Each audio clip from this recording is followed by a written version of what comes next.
بسم اللہ الرحمن الرحیم۔ السلام علیکم۔ امید ہے آپ سب خیریت سے ہوں گے۔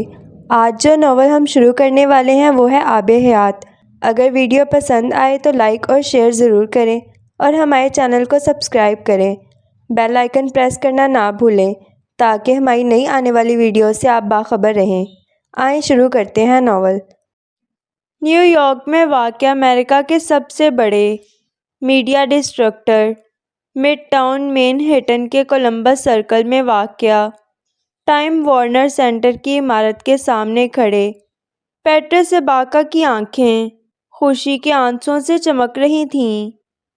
وہ کچھ دیر میں اس عمارت کے اندر واقع CNN کے اسٹوڈیوز میں امریکہ کے ممتاز ترین اخباری صحافیوں میں سے ایک اینڈرسن کوپر سے اس کے پروگرام 360 کے سلسلے میں ملاقات کرنے والا تھا۔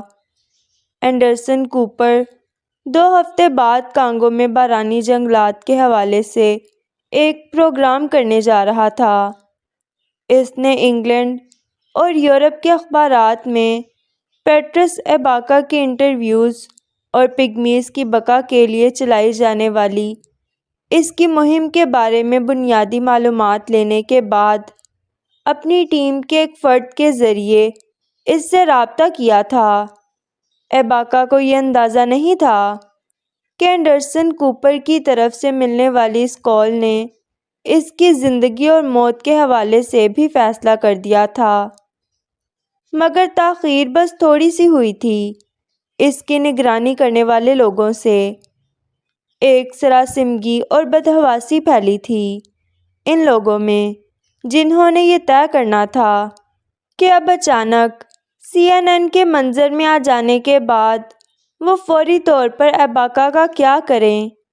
تشویش اس بات پر بھی ہوئی تھی کہ اگر ایباکا اور پگمیز کے حوالے سے کوپر نے پروگرام کرنے کا فیصلہ کر لیا تھا تو چوٹی کے اور کتنے ایسے صحافی تھے جو اس پروجیکٹ کے حوالے سے پروگرام کرنے کی تیاریوں میں تھے۔ ایباکا جن چھوٹے موٹے نیوز چینلز اور جرنلسٹ کو بڑا اور طاقتور سمجھ کر واشنگٹن میں ان کے ساتھ گھنٹوں گزار کر آتا رہا تھا، وہ سب پہلے ہی ایباکا کی نگرانی کرنے والے لوگوں کی فہرست میں شامل تھے۔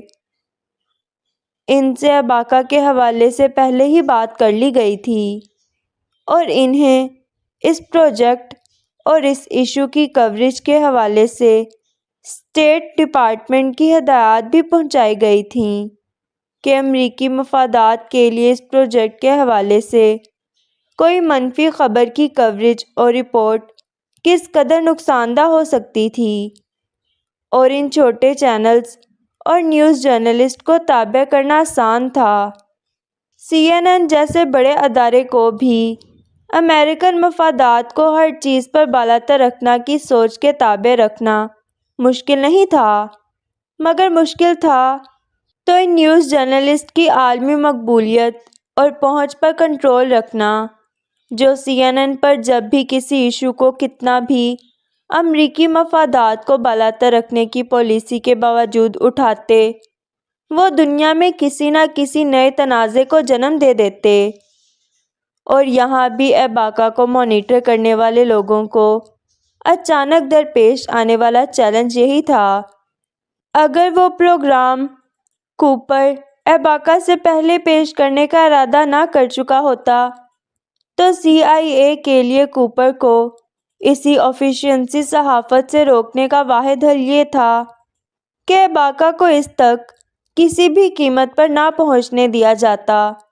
لیکن یہاں کوپر ایباکا سے اس اسٹیج پر رابطہ کر رہا تھا جب وہ اور اس کی ٹیم پہلے ہی اس ایشو پر بہت زیادہ کام کرنے کے بعد کانگو روانگی کی تیاریوں میں تھی، اور اب اس صورتحال میں کیا کیا جاتا۔ یہ تھا وہ چیلنج جس نے فوری طور پر ایباکا اور کوپر کی ملاقات کے حوالے سے CIA کو پریشان کیا تھا، اور اس پریشانی میں اضافہ تب ہو گیا تھا جب ایباکا اس کال کے ملنے کے فوراً بعد ہی واشنگٹن سے نیو یارک کے لیے چل پڑا تھا اور جب تک ان کا اگلا لائحہ عمل فائنل ہو سکا، ایباکا ٹائم وارنر سینٹر پہنچ چکا تھا۔ اینڈرسن کوپر کے ساتھ 2 گھنٹے کی ایک گرما گرم نشست کے بعد وہ جب CNN اسٹوڈیوز سے باہر نکلا تھا تو ایباکا کا جوش پہلے سے بھی زیادہ بڑھ چکا تھا۔ کوپر اس پروجیکٹ کے حوالے سے جن مزید لوگوں سے بات چیت کرنے والا تھا، ان میں سالار سکندر کا نام سر فہرست تھا۔ CIA کو اس کا اندازہ تھا۔ یہ وہ دن تھا جب سالار سکندر سفر کرتے ہوئے رات کو واشنگٹن پہنچ رہا تھا اور اسے اندازہ نہیں تھا کہ بدقسمتی اس سے پہلے اس کے انتظار میں وہاں بیٹھی تھی۔ ایباکا نے اس عمارت سے نکلنے کے بعد سینٹرل پارک کی طرف جاتے ہوئے بے حد خوشی کے عالم میں سالار کو ٹیکسٹ کیا تھا۔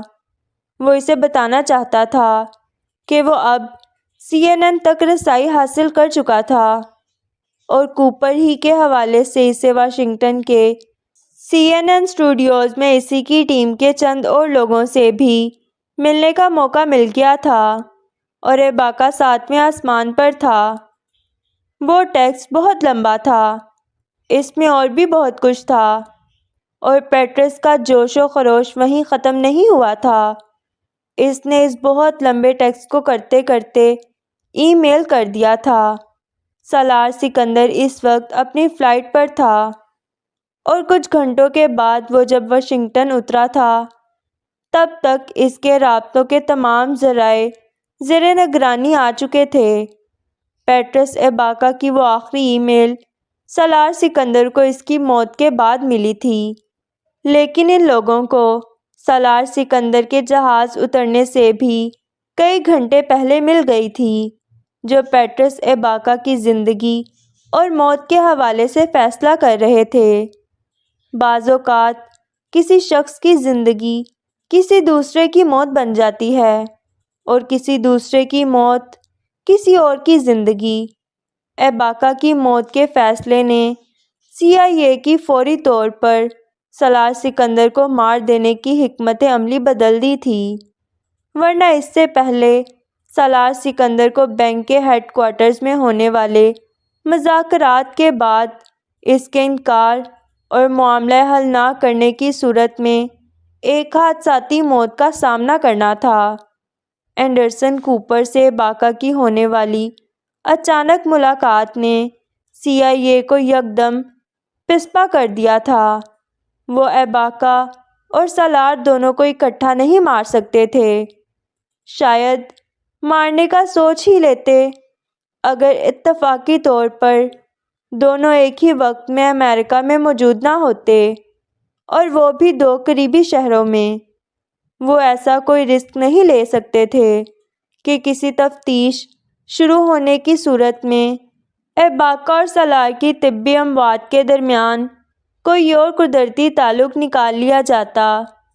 سالار کو فی الحال صرف خوفزدہ کرنے کا فیصلہ کیا گیا تھا اور CIA کو اندازہ نہیں تھا کہ انہوں نے غلط حکمت عملی غلط آدمی پر لاگو کرنے کا فیصلہ کر لیا تھا۔ پیٹرس ایباکا کو چند گھنٹوں کے بعد بروکلین کے ایک ایسے علاقے کی ایک تنگ و تاریک گلی میں روکا گیا تھا جہاں ایک قریبی عمارت میں ایباکا کو اپنے ایک دوست سے ملنا تھا۔ CIA کا خیال تھا ایباکا ان کے لیے حلوہ تھا جسے وہ بہت آرام سے اسے پکڑ کر لے آتے۔ ایسا نہیں ہوا تھا۔ ایباکا ان 2 افراد سے بڑی بے جگری سے لڑا تھا جنہوں نے اچانک اس کے قریب اپنی گاڑی روک کر اسے ریوالور دکھاتے ہوئے اندر بٹھانے کی کوشش کی تھی۔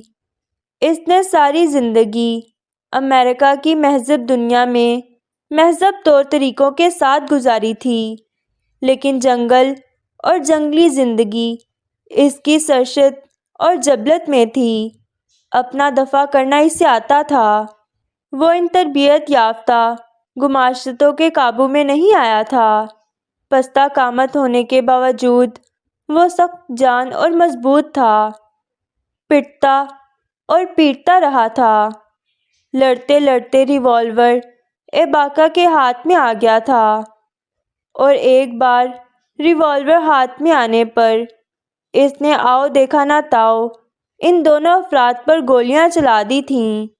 گولی ایک کو لگی تھی، لیکن دوسرا خود پر ہونے والی فائرنگ سے بہت پہلے اپنا ریوالور نکال کر ایباکا پر 2 فائر کر چکا تھا جو اس کے سینے میں لگے تھے۔ یکے بعد دیگرے ہونے والے ان 3 فائرز نے اس سڑک پر چلتے راہگیر کو وہاں سے بھاگنے پر مجبور کر دیا تھا، اور انہی میں سے کسی نے پولیس کو بھی فون کیا تھا، لیکن پولیس کے آنے سے پہلے ہی وہ دونوں ایجنٹ شدید زخمی حالت میں تڑپتے ایباکا کو گاڑی میں ڈال کر فرار ہو گئے تھے۔ ایباکا کی وہ حالت اس دن CIA کے لیے دوسرا جھٹکا تھی۔ انہیں ایباکا صحیح سلامت کچھ گھنٹوں کے لیے چاہیے تھا تاکہ اس کے ذریعے ان تمام چیزوں کو بھی نابود کر سکتے جو ایباکا کی موت کی صورت میں کسی اور کے ہاتھ لگ جانے کی صورت میں ان کے لیے کوئی اور پیٹرس ایباکا کھڑا کر دیتا۔ CIA کے لیے فی الحال سب سے بڑا چیلنج یہ تھا کہ وہ ایباکا کے دستخط کیسے حاصل کرتے جن کی انہیں فوری ضرورت تھی تاکہ وہ اس کے وہ لاکرز کھلوا سکتے جہاں اس کی اصل دستاویزات تھیں۔ ان کی حکمت عملی یہ تھی کہ وہ ان اصلی دستاویزات کو حاصل کرنے کے بعد ایباکا کو ختم کر دیتے، مگر سب کچھ اس کے الٹ ہوا تھا۔ پلان A اور پلان B ناکام ہو چکا تھا۔ اب CIA کو پلان C سے کام لینا تھا، لیکن انہیں یہ اندازہ نہیں تھا کہ ایباکا کے پاس ایک پلان D تھا جس کا انہیں کبھی پتہ نہیں چل سکا۔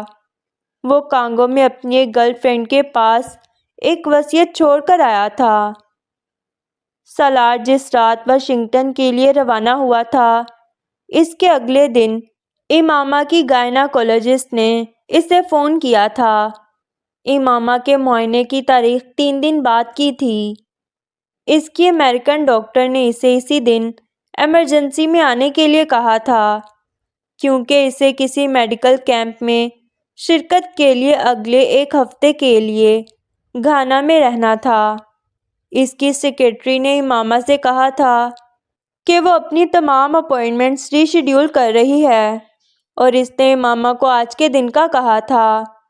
امامہ نے کسی غور و خوض کے بغیر جانے کی حامی بھر لی تھی۔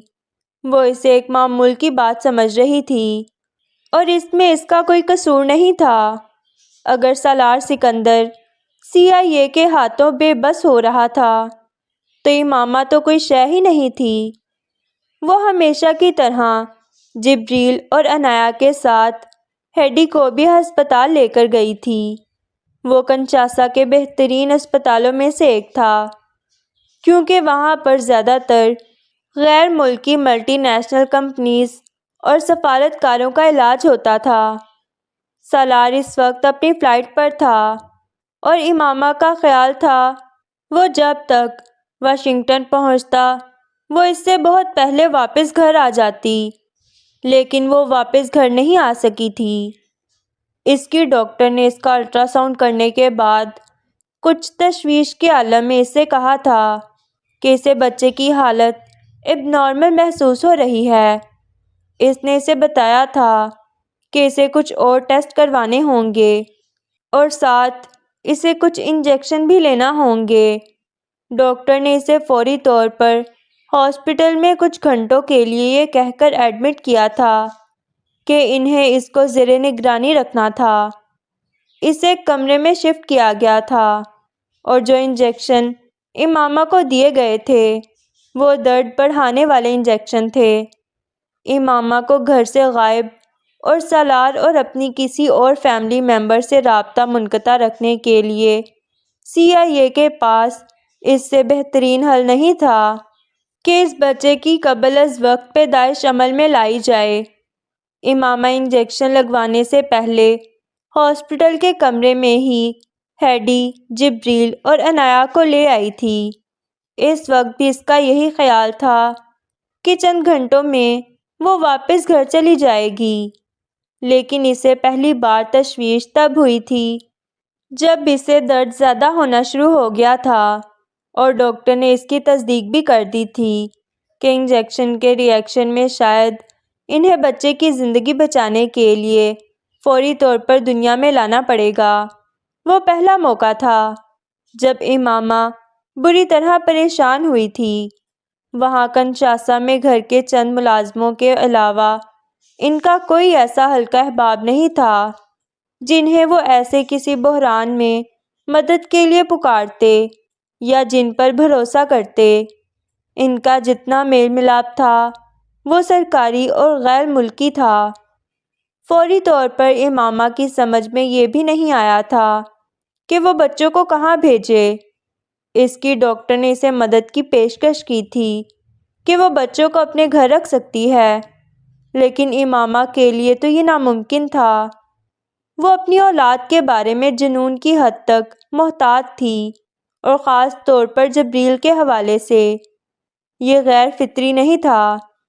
اس نے ایک بھرے پڑے خاندان سے نکل کر 10 سال کی قید تنہائی کاٹی تھی اور پھر امید اور نا امیدی کے درمیان لٹکتے ہوئے اس نے ان خونی رشتوں کو پایا تھا۔ وہ اس کی کل کائنات تھے اور اسے اس وقت ملے تھے جب وسیم کی موت کے بعد وہ مایوسی کے سب سے بدترین دور سے گزر رہی تھی۔ جبریل اس کی زندگی میں اس وقت بہار کی طرح آیا تھا۔ اس کے وجود کے اندر پلپتے ہوئے بھی اس نے ماں کو کسی مسیحا کی طرح سنبھالا تھا۔ جبریل عام بچوں جیسی عادات نہیں رکھتا تھا۔ ذہانت اسے باپ سے ورثے میں ملی تھی، لیکن برداشت اس نے کہاں سے لی تھی یہ امامہ نہیں جان پائی تھی۔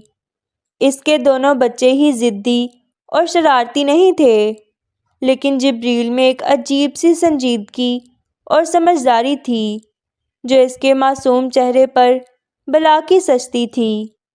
اسپتال میں امامہ اور ڈاکٹر کے درمیان ہونے والی تمام گفتگو بھی اس کے سامنے ہی ہوتی رہی تھی اور وہ چپ چاپ بیٹھا سن اور دیکھ رہا تھا۔ امامہ نے ہیڈی کو اپنے بچوں کی ذمہ داری سونپنے سے پہلے جبریل کو عنایا کی ذمہ داری سونپی تھی۔ اسے بہن کا خیال رکھنے کا کہا تھا اور کبھی بھی اسے اکیلا نہ چھوڑنے کا کہا تھا۔ جبریل نے ہمیشہ کی طرح سر ہلایا تھا، فرما برداری سے۔ یہ ذمہ داری اسے پہلی بار نہیں سونپی گئی تھی، ہمیشہ سونپی جاتی تھی۔ لون میں اکیلے کھیلتے ہوئے، کسی شاپنگ مال میں شاپنگ کے دوران، پرام میں بیٹھے، گاڑی میں اکیلے بیٹھے، جب سالار کبھی کسی سروس اسٹیشن یا کسی اور جگہ اکیلا انہیں لے کر جاتا اور کچھ منٹوں کے لیے اتر کر کچھ لینے جاتا، جبریل خود بخود کمانڈ سنبھالنے کے لیے تیار ہو جاتا تھا اور عنایا بھائی کی فرما برداری کرتی رہتی تھی۔ ایک بار پھر جبریل کو ایک ذمہ داری سونپی گئی تھی۔ ایک بار پھر اس نے ہمیشہ کی طرح ماں کو تسلی دی تھی، آپ نیا بیبی لے آئیں، میں اس بیبی کا خیال رکھوں گا۔ 4 سالہ جبریل نے انگلش میں ماں کو تسلی دی تھی اور اس کی تسلی امامہ کے ہونٹوں پر اس تکلیف میں بھی مسکراہٹ لے آئی تھی۔ آپریشن تھیٹر میں جانے سے پہلے اس نے ان دونوں کو گلے لگا کر چوما تھا اور پھر ہیڈی کو ان کا خیال رکھنے کا کہہ کر اور سالار کو اطلاع دینے کا کہتے ہوئے اپنا فون اور بیگ تھما گئی تھی، اور جب وہ ہوش میں آئی تھی تو اس کمرے میں وہ اکیلی تھی۔ وہاں نہ ہیڈی تھی، نہ جبریل، نہ عنایا، نہ ہی حمین۔ یوٹیوب پر کسی نے ایک ویڈیو اپلوڈ کی تھی جس میں ایک سیاہ فام بروکلین کے ایک نسبتاً پسماندہ حصے میں ایک پاس سے گزرنے والی گاڑی سے یکدم نکلنے والے 2 سیاہ فام لوگوں سے لڑتا نظر آیا تھا۔ ان سفید فاموں کے ہاتھوں میں موجود ریوالور سے بچنے کی کوشش کرتا، انہیں چھینتا اور ان پر فائر کرنے کے بعد ان میں سے ایک کے ہاتھوں گولی کھا کر گرتا نظر آیا تھا۔ پھر ان دونوں افراد کا اسے بے رحمی سے گھسیٹ کر گاڑی میں تقریباً پھینکنے والے انداز میں گرایا جانا بھی اس ویڈیو میں تھا۔ ویڈیو سیل فون سے نہیں، اس بلڈنگ میں رہنے والے ایک سیاہ فام 9 عمر بچے نے ہینڈی کیم سے بنائی تھی، جو اتفاقاً اس جگہ سے بالکل قریب ایک بلڈنگ کی دوسری منزل کی کھڑکی سے ایک اسکول پروجیکٹ کے سلسلے کی ایک ویڈیو شوٹ کر رہا تھا۔ اس بچے نے ویڈیو شوٹ کرتے ہوئے بھی چلا چلا کر ان دونوں افراد کو سیاہ فام کو کھینچ کر گاڑی میں ڈالنے سے روکنے کی کوشش کی تھی، لیکن اس کوشش میں ناکامی کے بعد اس نے گاڑی کی نمبر پلیٹ کو زوم کر کے ریکارڈ کیا تھا۔ پولیس کو ویڈیو دینے سے پہلے اس نے وہ ویڈیو سیاہ فاموں کے ساتھ امریکہ میں ہونے والی زیادتیوں پر مبنی ایک ویب سائٹ پر منتقل کی تھی، اور اس ویب سائٹ نے اسے یوٹیوب پر اگلے 12 گھنٹوں میں وہ ویڈیو یوٹیوب پر دستیاب ہو گئی تھی۔ اس پر بے شمار لوگوں نے رد عمل کا اظہار کیا تھا اور ہزاروں ملامتی تبصرے اور سفید فاموں کے لیے گالیاں۔ وہ 12 گھنٹوں میں یوٹیوب سے نیوز چینلز پر آ گئی اور وہاں سے بین الاقوامی نیٹ ورکس پر۔ پیٹرس اباکا کو پہچاننا مشکل نہیں تھا، وہ بہت جلد پہچانا گیا تھا۔ پولیس اس جگہ سے قریبی اسپتال میں بھی پہنچ گئی تھی، جہاں وہ ایجنٹس اباکا کی زندگی بچانے کے لیے فوری طبی امداد دلانے گئے تھے، اور ہاسپٹل کی انتظامیہ کو یہ بھی پتہ تھا کہ وہ ایک اسپیشل مریض تھا جسے CIA کے 2 ایجنٹس لے کر آئے تھے، اور اس کی حالت کچھ بہتر ہونے پر سرجری کے فوراً بعد وہاں سے لے گئے تھے۔ NYPD نے CIA سے رابطہ کیا تھا اور انہیں یہ بھی پتہ چل گیا تھا کہ اباکا کو فوری طور پر واشنگٹن منتقل کر دیا گیا تھا اور وہ وہاں مر چکا تھا۔ CIA اب سر پیٹ رہی تھی کہ وہ میڈیا پر پیٹرس اباکا کے ایک حادثے میں زخمی ہو کر ہاسپٹل جانے والی خبر کو کیسے درست ثابت کرتی۔ پیٹرس اباکا کے ایکسیڈنٹ میں شدید زخمی ہونے کی خبر میڈیا پر چلانا ان کی ایسی حکمت عملی تھی جو اب ان کے گلے کی ہڈی بن گئی تھی۔ طوفان یوٹیوب پر کیا مچا تھا؟ طوفان تو وہ تھا جو CIA ہیڈ کوارٹرز میں آیا تھا، ایک آسان ترین سمجھا جانے والا آپریشن، CIA کے منہ پر ذلت اور بدنامی تھوپنے والا تھا۔ ساتھ امریکن گورنمنٹ اور ورلڈ بینک بھی پھنسنے والے تھے، اور فی الحال CNN کو اس مصیبت سے نجات تو ایک طرف، اس پر قابو پانے کا بھی کوئی طریقہ سمجھ میں نہیں آ رہا تھا۔ کبھی کبھی انسان کو اس کی بے وقوفی نہیں، اس کی ضرورت سے زیادہ چالاکی لے ڈوبتی ہے۔ CIA کے ساتھ بھی یہی ہوا تھا۔ ایک تیر سے 2 شکار کرتے کرتے وہ اپنی کمان ہی توڑوا بیٹھے تھے۔ انہوں نے پیٹرس کو نیو یارک کے اسی ہسپتال میں چھوڑ دیا ہوتا تو ان کی بچت ہو جاتی۔ وہ اسے کسی حادثے کا زخمی دکھا کر اس سے جان چھڑوانا چاہتے تھے، اور یہ کام وہ واشنگٹن میں کرنا چاہتے تھے جہاں سالار سکندر تھا، اور اس دن واشنگٹن میں صرف ایک حادثہ ہوا تھا جس کا ایک زخمی پیٹرس اباکا کو ظاہر کر کے دونوں کا تبادلہ کیا گیا تھا۔ ہاسپٹل کی انتظامیہ کو اباکا کے حوالے سے معلومات تھی، بالکل نیو یارک کے اس ہاسپٹل کی طرح جہاں اباکا کو پہلی بار لے جایا گیا تھا۔ اس کی حالت مسلسل بگڑ رہی تھی، اور CIA سرجری کے بعد ہاسپٹل سے اسے اپنے ٹھکانے پر لے جا کر بھی اس سے کوئی کام کی بات نہیں پوچھ سکی تھی۔ تو اب انہیں اس سے وہ آخری کام لینا تھا جس کے لیے اسے واشنگٹن پہنچایا گیا تھا، اور جس کے لیے نیوز چینلز پر بار بار اس حادثے کے زخمیوں اور مرنے والے کے نہ صرف نام چلائے گئے تھے بلکہ ان کی پاسپورٹ سائز تصویر بھی۔ CIA کو یقین تھا نیوز چینلز پر چلنے والی یہ خبر سالار سکندر کے علم میں ضرور آئے گی، اور انہیں یہ بھی یقین تھا کہ جس طرح کی قربت ان دونوں کی حالیہ کچھ عرصے میں رہی تھی وہ متقاضی تھی کہ سالار اس سے ملنے ضرور جاتا۔ اندازے درست ثابت ہوئے تھے۔ وہ خبر سالار نے دیکھ بھی لی تھی اور وہ فوری طور پر اس سے ملنے بھی چلا گیا تھا۔ اگر کسی طرح وہ خبر اس کے علم میں نہ آتی یا وہ اس سے ملنے نہ جاتا تب CIA والے ہاسپٹل کے ذریعے اس سے رابطہ کرتے اور کہتے کہ پیٹرس ایباکا کی آخری خواہش ہے کہ وہ سالار سکندر سے ملنا چاہتا ہے، لیکن انہیں پلان بی کی ضرورت نہیں پڑی تھی۔ سالار ایباکا کو دیکھنے چلا گیا تھا اور ہاسپٹل میں آنے جانے میں اسے تقریباً 2 گھنٹے لگے تھے، اور CIA کو اتنا ہی وقت چاہیے تھا اس کے کمرے سے لیپ ٹاپ سمیت ہر اس چیز کا صفایا کرنے کے لیے جسے وہ کام کی سمجھتے تھے۔ سالار کو کسی اور کام کے لیے کمرے سے اتنی دیر تک باہر رکھنا ان کے لیے مشکل تھا کہ وہ اپنا لیپ ٹاپ تو ساتھ رکھتا تھا، لیکن ہاسپٹل جاتے ہوئے انہیں توقع تھی وہ سب کچھ وہیں چھوڑ کر جائے گا۔ سب کچھ ویسے ہی ہوا تھا جیسے ان کا پلان تھا، لیکن نتیجہ وہ نہیں نکلا تھا جس کی انہیں توقع تھی۔ وہ ویڈیو انہیں لے ڈوبی تھی۔ کوئی بھی اس ویڈیو میں نظر آنے والے چہرے کے نقوش کو بھول نہیں سکتا تھا، وہ اتنے واضح تھے۔ اور اس ویڈیو میں دوسری سب سے نمایاں چیز وہ وقت اور تاریخ تھی جو اسکرین پر نیچے آ رہی تھی۔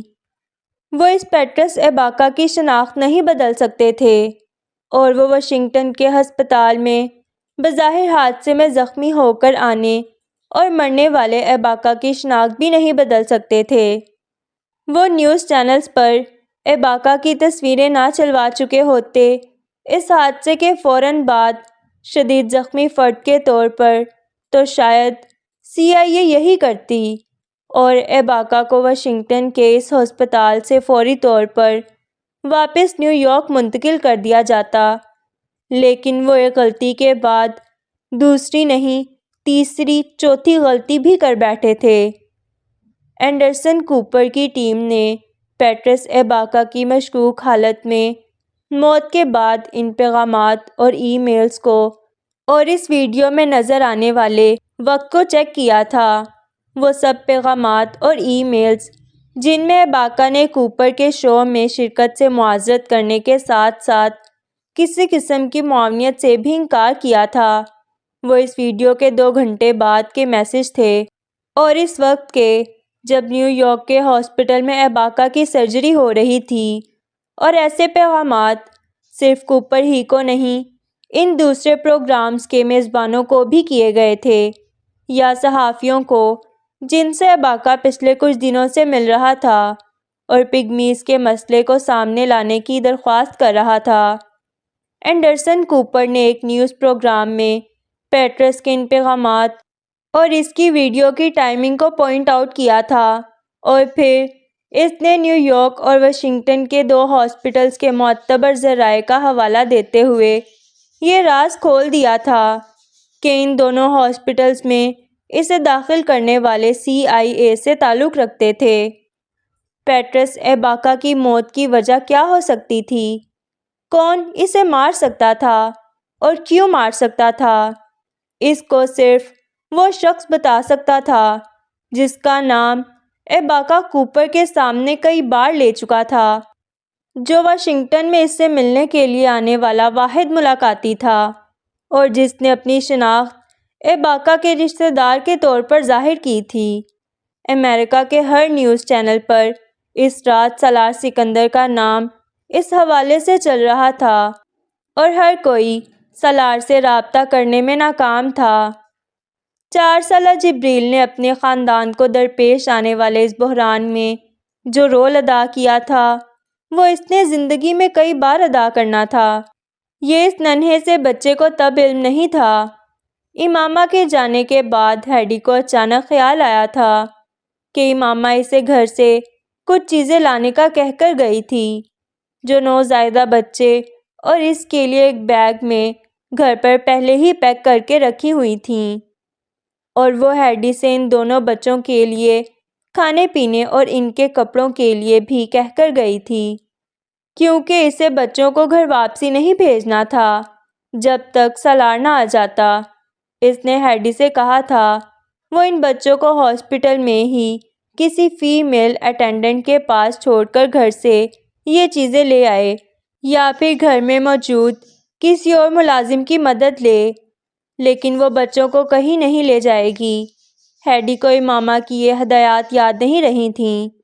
ان کا گھر وہاں سے صرف 10 منٹ کی ڈرائیو پر تھا، اور ہیڈی نے سوچا تھا وہ یہاں ان بچوں کو اکیلا چھوڑنے کی بجائے ان کو اپنے ساتھ ہی لے جائے گی اور واپس لے آئے گی۔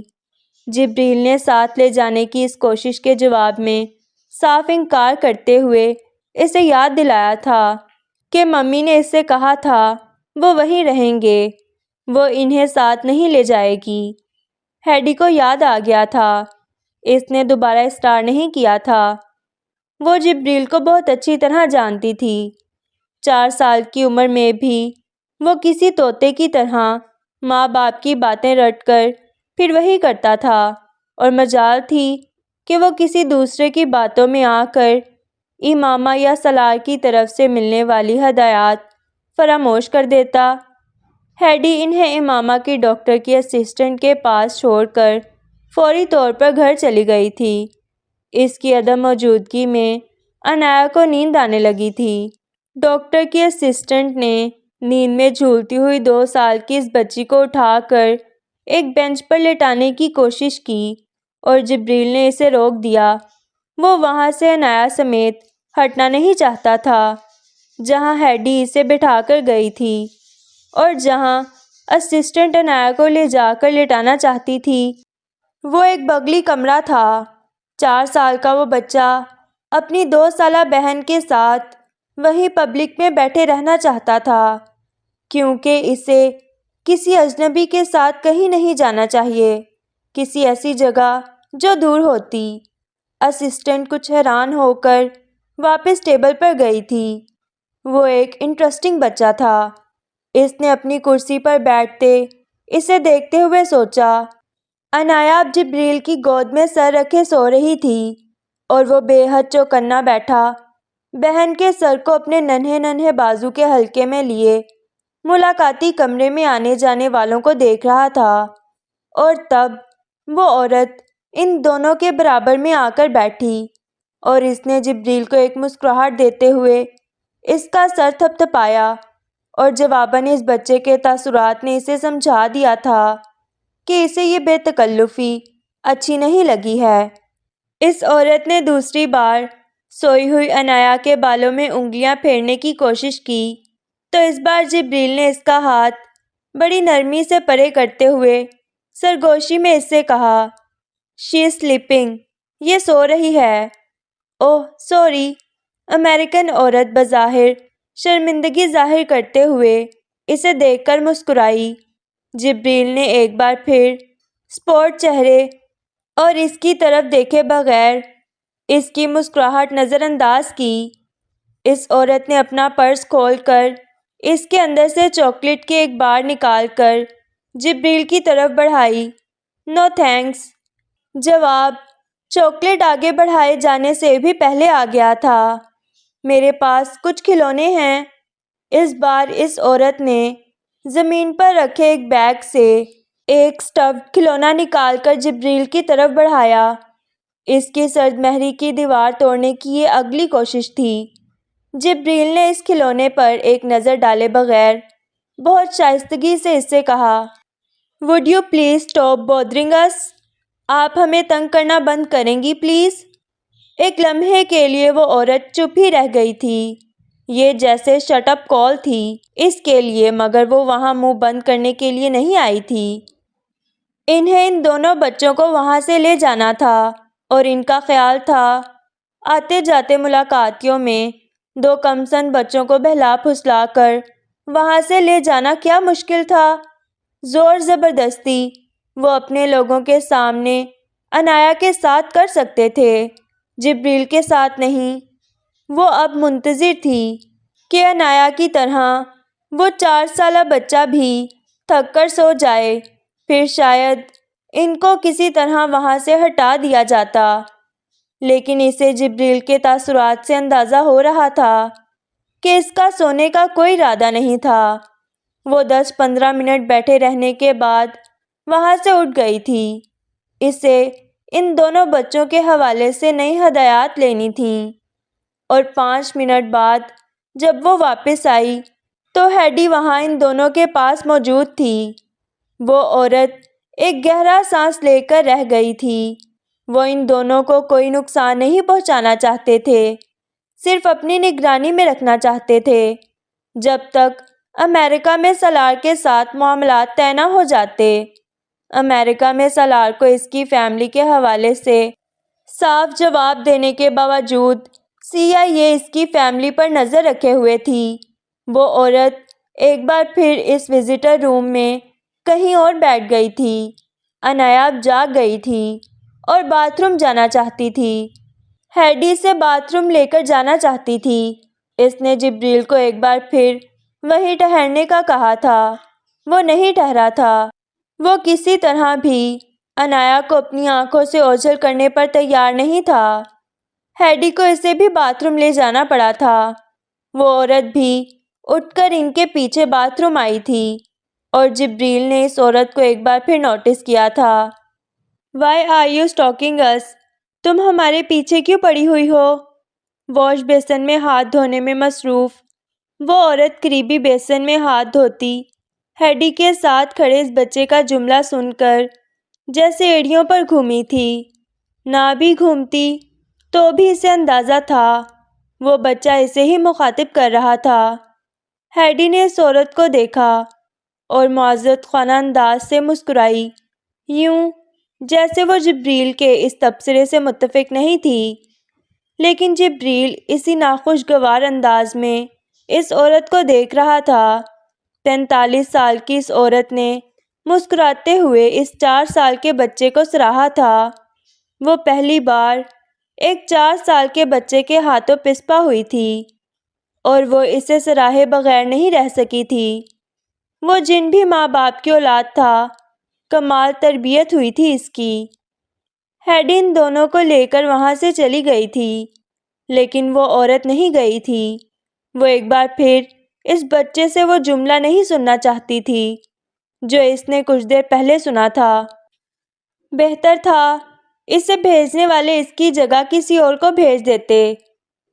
ہیڈی نے بار بار امامہ سے بھی ملنے کی کوشش کی تھی، اور اس کے بچوں کو بھی امامہ سے ملوانے کے لیے ڈاکٹر سے اصرار کیا تھا، کیونکہ عنایا بے قرار ہو رہی تھی۔ ڈاکٹر نے اسے انکیوبیٹر میں پڑا ہوا حمین تو دکھا دیا تھا، لیکن امامہ تک رسائی نہیں دی تھی۔ اس نے ایک بار پھر اسے دونوں بچوں کو اس کی تحویل میں دینے کا کہا تھا، اور ہمیشہ کی طرح جبریل اڑ گیا تھا۔